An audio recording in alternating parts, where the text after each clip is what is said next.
Now, in the early days of Joseph Stalin's leadership, he too is in a tenuous position within the party. And so he plays games, he plays people back and forth against each other.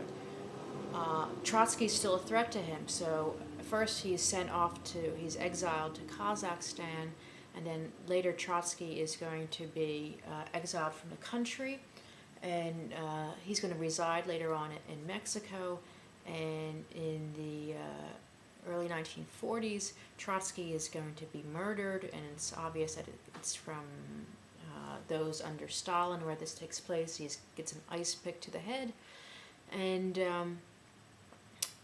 Stalin's rule is based on paranoia and a centralization of his power in the name of the party. And what do I mean by this? You had to think of Stalin's leadership in terms of Christian imagery, because he too is going to use Christian imagery in a new way, in a communist way. When Lenin dies, one of the things, for example, that Stalin does is that he has Lenin embalmed in such a way that it would go on.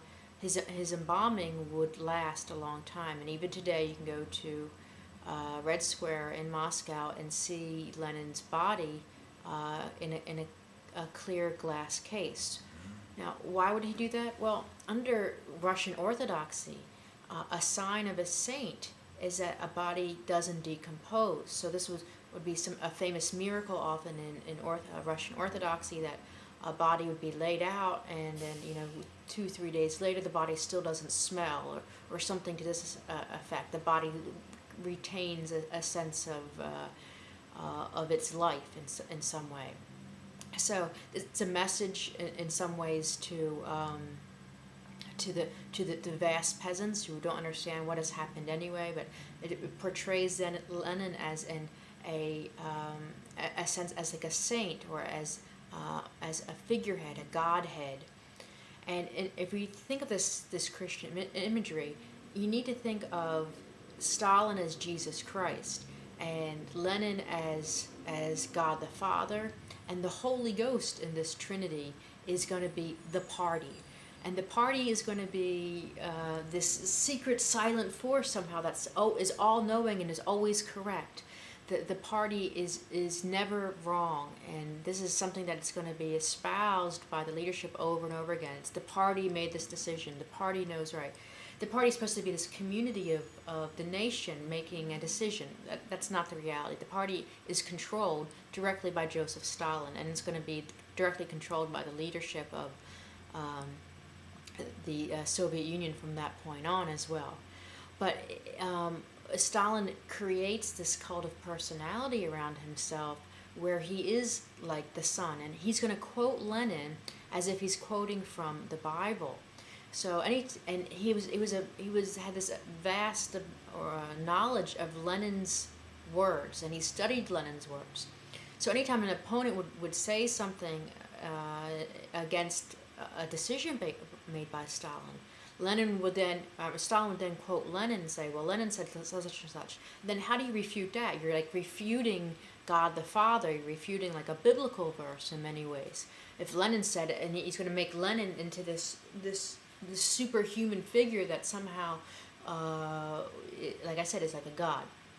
The party is going to be this organization in which enacts fear upon the population, and to become part of the party is to join really the terror in many ways, and to be willing to sacrifice all power to the party, all free will to the party. The party knows best.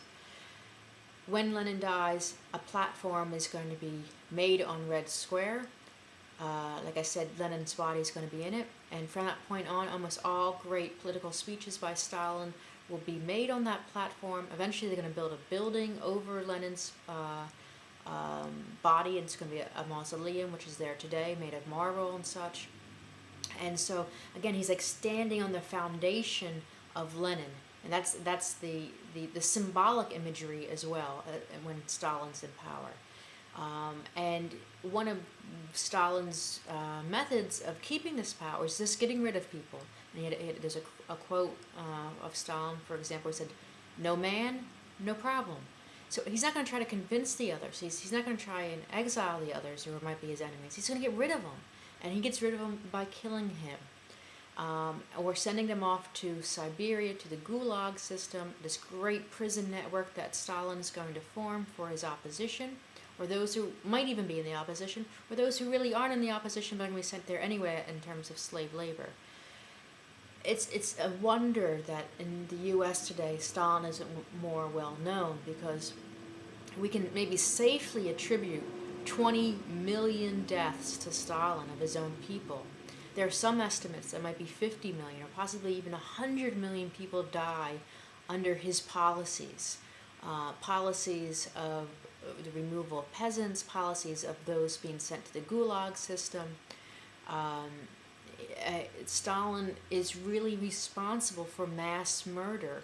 It's not in an organized way that, for example, the way Hitler does. It's going to be a different kind of construction. But his legacy should be that he was this horrible, terrible leader. Why does America not really talk about Stalin? Well, some might attribute that to the fact that in World War II he was our ally. And although we demonized him in the 30s, and in the 40s we needed him.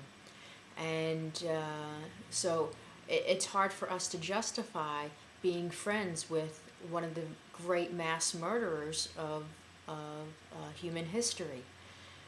We'll talk a little bit more about him as time goes on, but we need to keep this in mind, how he gets rid of people. His first major policy that is going to be enacted is going to be called the First Five-Year Plan. And Russia is going to have a series of 5-year plans to industrialize quicker and to collectivize the agricultural production of the nation. So there's two prongs to his policy always. Heavy industry, this means a large investment, almost an abnormal investment in heavy industries, chemicals and metallurgy, and which later will be used for armaments and other things. But Stalin sees the backwardness of Russia based on its poor industrial record, so all investment almost will go towards industrialization at any cost. And the buildings, there's going to be these great work projects that are going to happen under the slave labors of these gulags, these prisons that are set up, this prison network throughout Siberia and other regions of Russia. And it's going to be done at any human cost for these to be achieved. And the idea that the workers will be in charge and the workers will have some kind of freedom and great livelihood, that's a big joke under Stalin's Russia. The workers are going to be slaves to this system and living in fear, and oftentimes they've been made prisoners. The other half is this collectivization. You're going to take large pieces of land that were once owned by small peasants and try to form large properties that can use mechanized tractors and such, and large fields. The way they do this is by stealing from the peasants, stealing their livestock, stealing their equipment, and trying to force them into this new scenario. There's going to be resistance by these peasants, and he's going to lead a great attack on the peasants and on the peasantry. And it's going to be called the dekulakization process. A kulak, K-U-L-A-K, is what he called, or he deemed, a wealthy peasant. This could be anybody who even just had a pig, for example. And he's going to either starve these people to death, or he's going to mass deport them to Siberia and by train.